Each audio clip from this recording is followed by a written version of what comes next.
అదే విధంగా పేదలు నేను పాదయాత్ర చేసినప్పుడు సమ్మక్క సారలమ్మ జాతర నుంచి ములుగు నియోజకవర్గంలో పాదయాత్ర మొదలుపెట్టి ఆ రోజు ఖమ్మము వరంగల్ ఆదిలాబాదు అదేవిధంగా నిజామాబాదు కరీంనగర్ ఈ ప్రాంతాలలో తిరుగుతున్నప్పుడు తండాలలో గూడాలలో మారుమూల పల్లెల్లో పేదోళ్ళు వచ్చిండ్రు.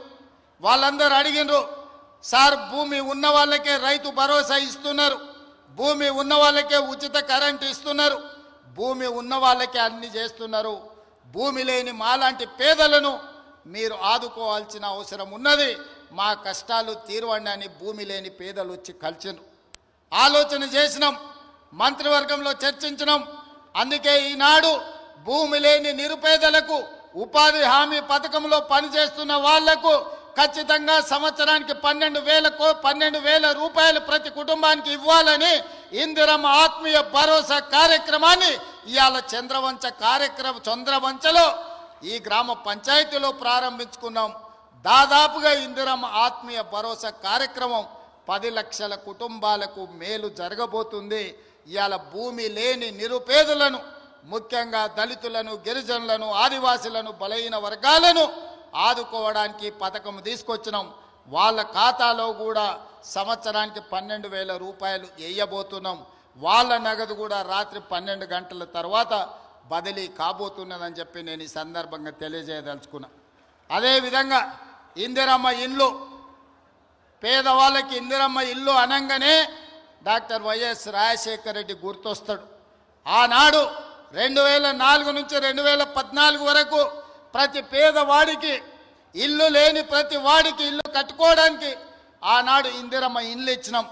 2004 నుంచి 2009 వరకు, 2009 నుంచి 2014 వరకు నేను గురునాథ్ రెడ్డి గారు ఎమ్మెల్యేలుగా ఉన్నప్పుడు ఈ నియోజకవర్గంలోనే రాష్ట్రంలో అత్యధికంగా తెలంగాణ రాష్ట్రంలో ఇందిరమ్మ ఇండ్లు తీసుకున్న నియోజకవర్గం ఉందంటే దాదాపుగా 36,000 ఇండ్లు ఈ నియోజకవర్గంలో మేమిద్దరం ఆనాడు పేదలకు ఇప్పించినాం. చంద్రశేఖరరావు కడుపు మండి 2014లో అధికారంలోకి వచ్చిన తర్వాత ఎందుకు కొడంగల్ పేదలకు అత్యధికంగా ఇండ్లు ఇచ్చిండ్రని సిబిసిఐడి ఎంక్వైరీ చేసిండు. కానీ ఆయన ఎన్నికలప్పుడు మనకు మాట చెప్పిన డబుల్ బెడ్రూమ్ ఇండ్లు ఇస్తా అని. నేను అడుగుతున్న ఈడున్న కొడంగల్ శాసనసభ నియోజకవర్గ యువకులను, చాలా మంది ఇక్కడికి వచ్చిండ్రు, మీ గ్రామాలలో ఎవరికైనా డబుల్ బెడ్రూమ్ ఇల్లు వచ్చిందా? ఎవరికైనా వచ్చిందా? మొత్తం మన నియోజకవర్గంలో కూడా ఏ ఒక్కరికొక డబుల్ బెడ్రూమ్ ఇల్లు ఇయ్యలే. ఊరికో కోడి ఇంటికో ఈక కూడా ఆనాడు ప్రభుత్వం ఇవ్వలేదు.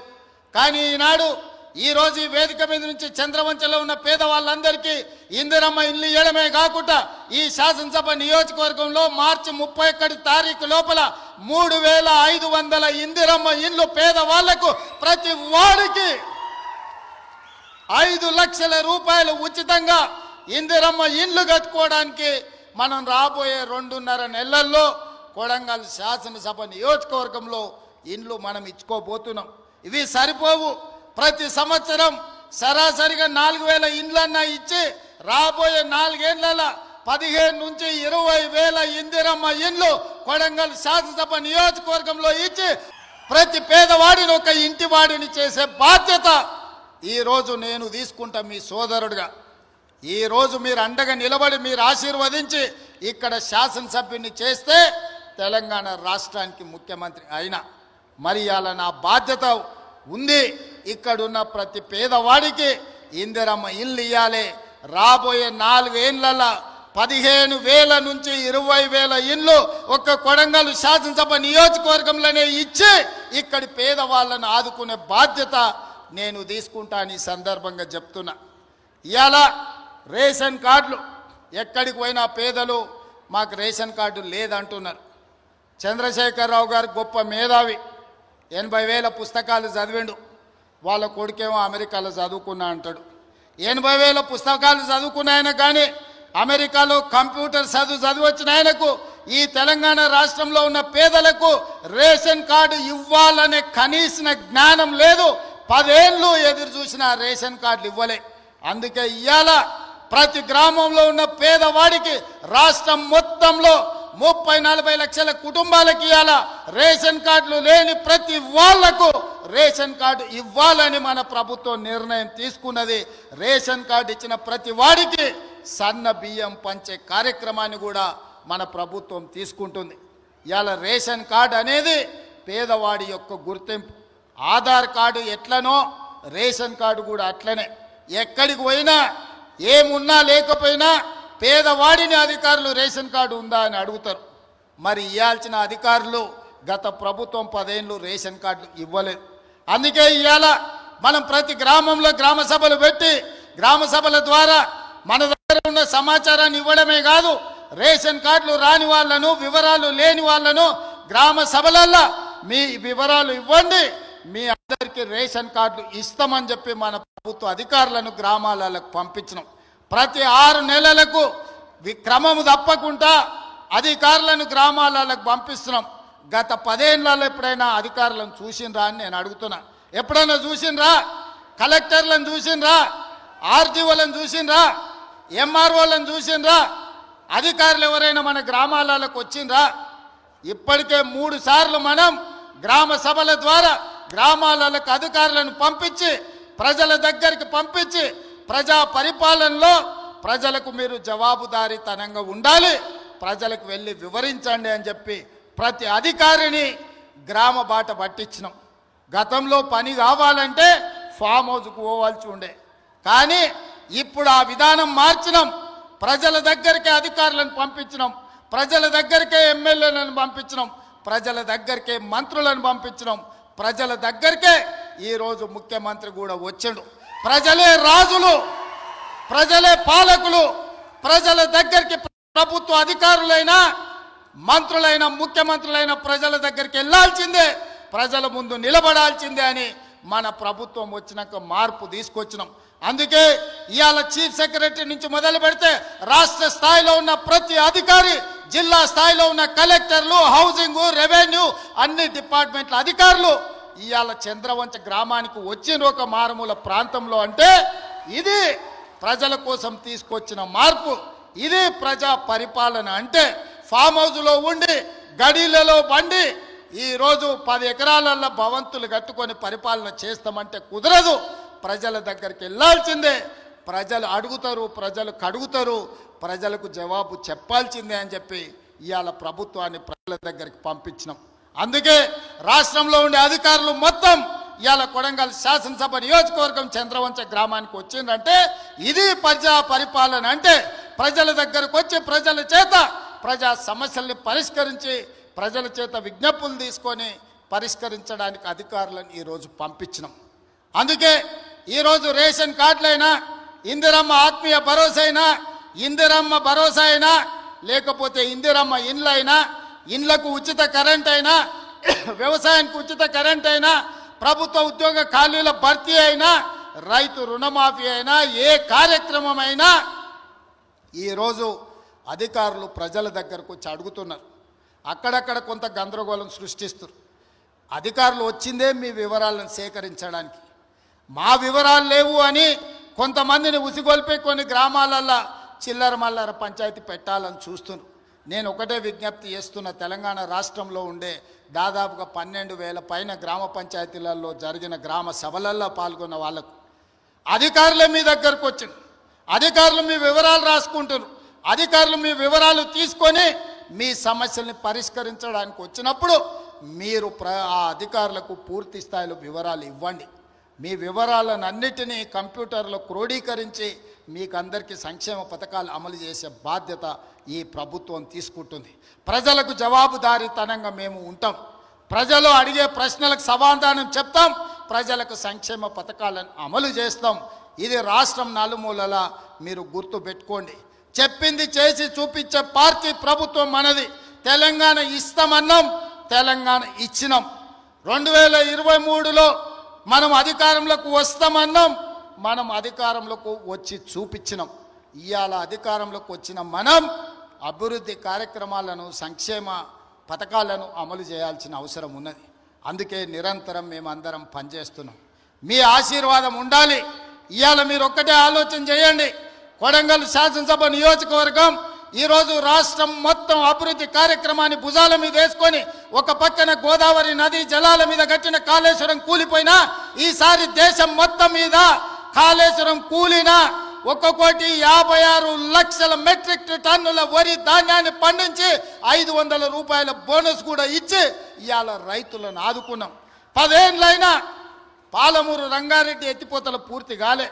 10 ఏళ్ళైనా నారాయణపేట కొడంగల్ ఎత్తిపోతల పథకానికి కనీసం టెంకాయ కొట్టలే. ఇవాళ పాలమూరు ప్రాజెక్టును పూర్తి చేయాలని కొడంగల్ నారాయణపేట ఎత్తిపోతల పథకాన్ని ఈరోజు మనకు నీళ్లు తేవాలని కృష్ణానది జలాలు కొడంగల్కు తీసుకురావాలని మనం కష్టపడుతుంటే కాళ్ళల్లో కట్టెలు పెడుతుండ్రు. మిత్రులారా, మీరు ఆలోచన చేయండి. ఇవాళ వాళ్ళు 10 ఏళ్ళు అధికారంలో ఉన్నారు. వాళ్ళని చేయొద్దన్నమా? కల్వకుర్తి పూర్తి చేయొద్దన్నమా? భీమా నెట్టంపాడు కోయిలసాగర్ ప్రాజెక్టులను, ఆర్టీఎస్ ప్రాజెక్టులను, పాలమూరు రంగారెడ్డి ఎత్తిపోతల ప్రాజెక్టులను మనమేమన్నా వద్దన్నమా? పూర్తి చేయొద్దని ఏమన్నా అడ్డం పడ్డమా? 10 ఏళ్ళైనా చంద్రశేఖరరావు గారికి, రామారావు గారికి ఓపిక లేకుండే, తీరిక లేకుండే. ఎంతసేపు వాళ్ళ సంపాదన, వాళ్ళ ఫామ్ హౌజులు, వాళ్ళ కుటుంబం యొక్క క్షేమమే తప్ప 4 కోట్ల ప్రజల సంక్షేమం పట్టించుకోలే. అందుకే ఇవాళ ఆ పథకాలన్నీ వేగంగా పూర్తి చేస్తున్నాం. అవి ఒకవేళ పూర్తి అయితే ఇవాళ వాళ్ళకు జిల్లాలో, రాష్ట్రంలోనే మనుగడ ఉండదు అని చెప్పి ఈరోజు వాళ్ళందరూ కూడా వీటికి అడ్డుపడే ప్రయత్నం చేస్తున్నారు. శాసనసభ అంటేనే సమస్యల మీద చర్చ. మీరందరూ సర్పంచులు, ఎంపీటీసీలు, జడ్పీటీసీలు ఇక్కడ చాలామంది ఉన్నారు. గ్రామ సభలు పెట్టినా, మండల సమావేశం పెట్టినా, జిల్లా పరిషత్ సమావేశం పెట్టినా ఆ ప్రజాప్రతినిధులు అక్కడికి వెళ్ళి వాళ్ళ ప్రాంత సమస్యల మీద మాట్లాడతారు. వాళ్ళ ప్రాంత సమస్యలను అధికారుల దృష్టికి తీసుకెళ్తారు. వాళ్ళ ప్రాంత సమస్యల మంత్రుల దృష్టికి తీసుకెళ్తారు. పనులు కాకపోతే సభలోనే నిరసన తెలిపి పనులు సాధించుకోవడానికి ప్రయత్నం చేస్తారు. ఇది ప్రజాప్రతినిధి యొక్క బాధ్యత. కానీ 13 నెలల ఒక్కరోజైనా ప్రధాన ప్రతిపక్ష నాయకుడు అసెంబ్లీకి వచ్చినా మీరు ఆలోచన చేయండి. ప్రధాన ప్రతిపక్ష నాయకుడు అసెంబ్లీకి రానప్పుడు, ఊర్లో ఎన్నికైన సర్పంచ్ ఊర్లో లేనప్పుడు, ఎంపీపీ సమావేశాన్ని నిర్వహించినప్పుడు వాళ్ళు ఉండాల్సిన అవసరం ఉందా? ఇవాళ సర్పంచ్ ఊర్లో లేకపోతే ఊరిడు అని మనం అంటాం. మరి ప్రతిపక్ష నాయకుడు సభకు రాకపోతే ఏమనాలనో మీరు ఒక్కసారి ఆలోచన చేయండి. ఆయనకు బాధ్యత లేదా? అధికారం ఉంటే అధికారం చెలాయిస్తాడు, అధికారం అడ్డం పెట్టుకొని కొల్లగొడతాడు. ఇది తప్ప ప్రతిపక్ష నాయకుడిగా వారు బాధ్యతలు నిర్వహించరా అని నేను అడుగుతున్నా. బాధ్యత నిర్వహించినప్పుడు వారికి ఆ పదవి ఎందుకు అని చెప్పి నేను ఈ వేదిక మీద నుంచి ప్రశ్నిస్తున్నా. అందుకే ఇవాళ ఆలోచన చేయండి. కొడంగల్ శాసనసభ నియోజకవర్గంలో పరిశ్రమలు తేవాలి, మన నిరుద్యోగ యువకులకు ఉద్యోగ ఉపాధి అవకాశాలు కల్పించాలి అని ఈ నియోజకవర్గంలో మనము రైతులను ఒప్పించి ఒక 1300 ఎకరాల భూసేకరణ చేయాలని చూసినాం. అక్కడికి పరిశ్రమలు తెస్తే 40-50 వేల మందికి ఉద్యోగ ఉపాధి అవకాశాలు వస్తాయి. వెనుకబడిన మన ప్రాంతం, 70 ఏళ్ళు మనల్ని ఎవరిని పట్టించుకోని ప్రాంతం, ఇవాళ మనకు ఒక అవకాశం వచ్చింది.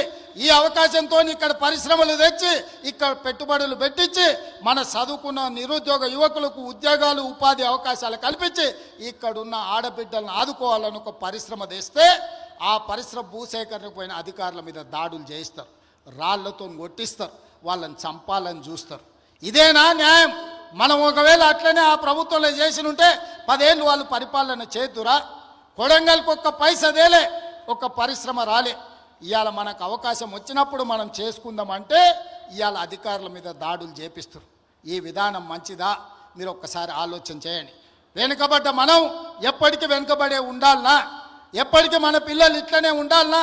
ఎప్పటికీ మన పిల్లలు కోస్గి బస్టాండ్లనో, లేకపోతే కొడంగల్ బస్టాండ్లనో, మద్దూరు బస్టాండ్లనో, దౌలతాబాద్ బస్టాండ్లనో, లేకపోతే గుండుమాల్ చౌరస్తల్లో ఇంకా లుంగీలు కట్టుకొని ఖాళీగానే తిరగాలనా?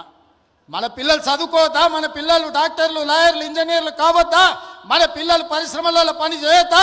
వాళ్ళ పిల్లలు చదువుకొని ఐఏఎస్లు, ఐపీఎస్లు కావద్దా? మన కొడంగల్కు మెడికల్ కాలేజ్ వద్దా? మన కొడంగల్కి ఇంజనీరింగ్ కాలేజ్ వద్దా? మన కొడంగల్కు పాలిటెక్నిక్ కాలేజ్ వద్దా? మన కొడంగల్కు డిగ్రీ కాలేజ్ వద్దా? ప్రతి మండలానికి జూనియర్ కాలేజ్ వద్దా? మన పిల్లలు చదువుకోవడానికి విద్యాలయాలు కొడంగల్లో ఉండాలనా లేదా ఆలోచన చేయండి.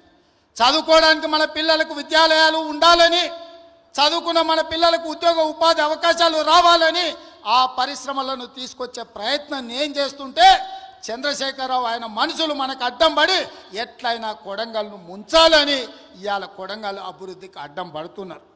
మీరందరూ సహకరించండి, మీరందరూ ఆలోచన చేయండి.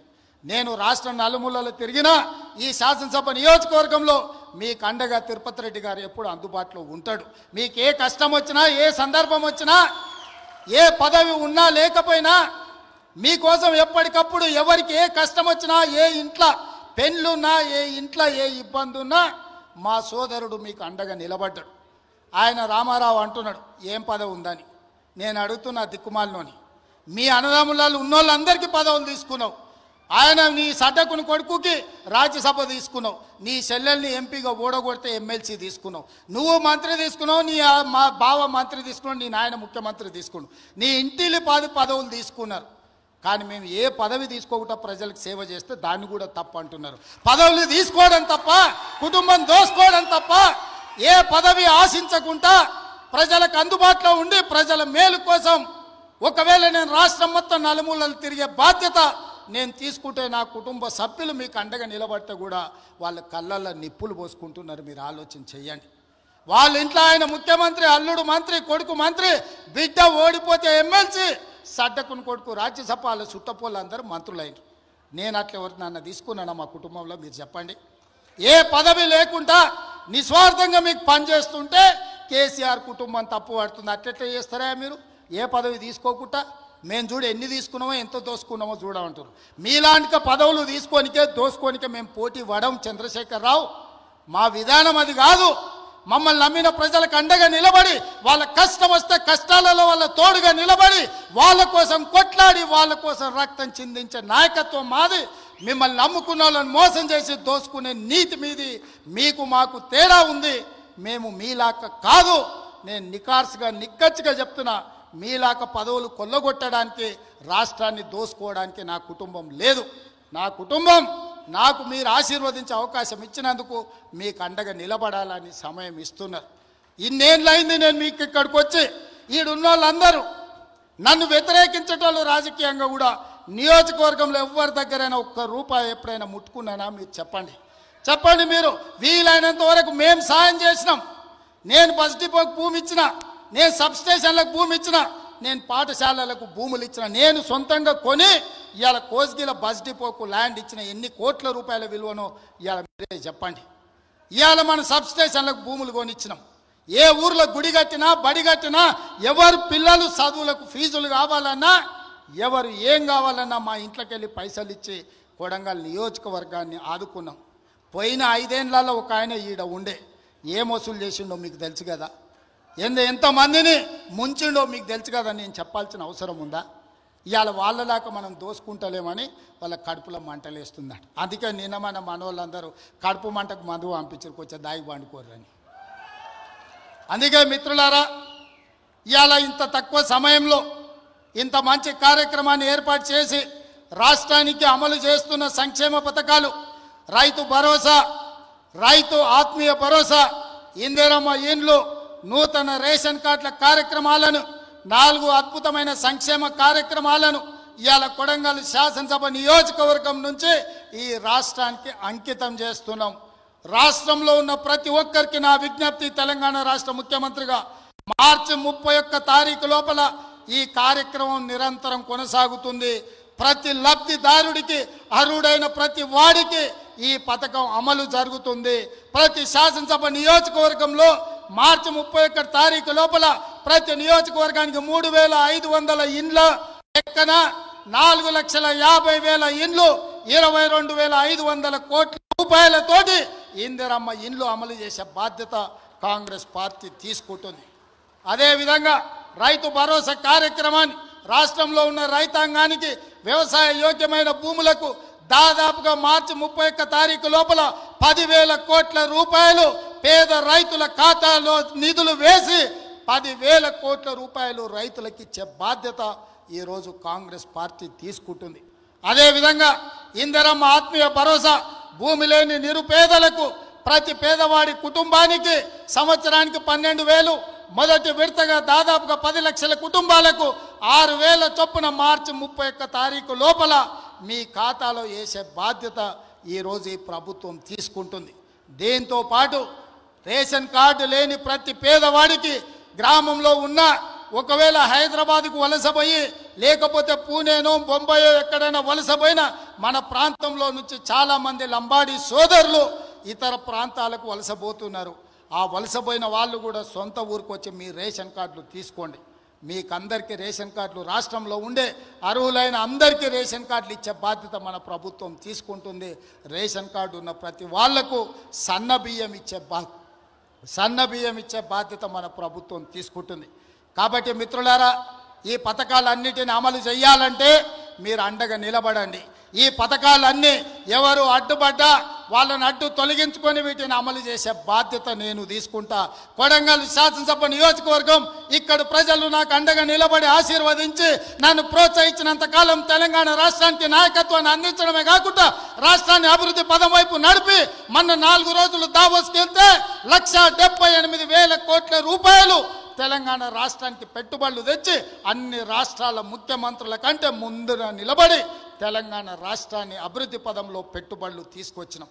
అదేవిధంగా తెలంగాణ రాష్ట్రంలో సంక్షేమ పథకాలను అమలు చేసే బాధ్యత నేను తీసుకుంటా. ఈ అన్ని పనులు చేయాలంటే మీరు నిండు మనసుతో ఆశీర్వదించాలి. కొడంగల్ శాసనసభ నియోజకవర్గం రాజకీయాలకు అతీతంగా అండగా నిలబడండి. మనకు ఒక అవకాశం వచ్చింది. ఈ అవకాశాన్ని జార విడుచుకుంటే మళ్ళీ 50 ఏళ్ళు అవుతుందో 60 ఏళ్ళు అవుతుందో మనకి ఇట్లాంటి అవకాశం వస్తుందో రాదో కూడా నాకు తెలియదు. అందుకే రాజకీయాలకు అతీతంగా కొడంగల్ శాసనసభ నియోజకవర్గాన్ని అభివృద్ధి చేసుకుందాం. చిన్న చిన్న పంచాయతీలు చిల్లర పంచాయతీలు పక్కన పెట్టండి, అభివృద్ధి చేసుకుందాం. ఈ 10 ఏళ్ళు ప్రపంచంతోనే పోటీ పడే విధంగా రాష్ట్రానికి ఆదర్శంగా ఉండే విధంగా కొడంగల్ శాసనసభ నియోజకవర్గాన్ని ఒక ఆదర్శ నియోజకవర్గంగా అభివృద్ధి నియోజకవర్గంగా మనం మార్చుకుందాం. మనందరం కలిసికట్టుగా నిలబడి మన నియోజకవర్గం కోసం పని చేద్దామని నేను తెలియజేస్తున్నా. మిత్రులారా, మీరందరూ సిద్ధంగా ఉన్నారా? మీరందరూ సిద్ధమేనా? అండగా ఉండే వాళ్ళందరూ పెద్ద ఎత్తున చప్పట్లు కొట్టి వేదిక మీద ఉన్న పెద్దలందరికీ సందేశాన్ని పంపండి. ఇది సరిపోదు, వేదిక మీద కాదు, రాష్ట్రంలో ఉండే 119 నియోజకవర్గ ప్రజలకు తెలవాలి, వినిపించాలి. అందరూ నిలబడి పెద్ద ఎత్తున చప్పట్లు కొట్టండి. ఇక్కడికి వచ్చిన వాళ్ళందరూ కొడంగల్ మొత్తం ఒక్కటే, మన గొంతు ఒక్కటే, మన మాట ఒక్కటే, మన బాట అభివృద్ధి సంక్షేమమని రాష్ట్రం నలుమూలలు తెలవాలి. మీరందరూ పెద్ద ఎత్తున చప్పట్లు కొట్టి ఆశీర్వదించండి అని తెలియజేస్తూ మీ అందరి దగ్గర సెలవు తీసుకుంటున్న మిత్రులారా, జై హింద్, జై భారత్.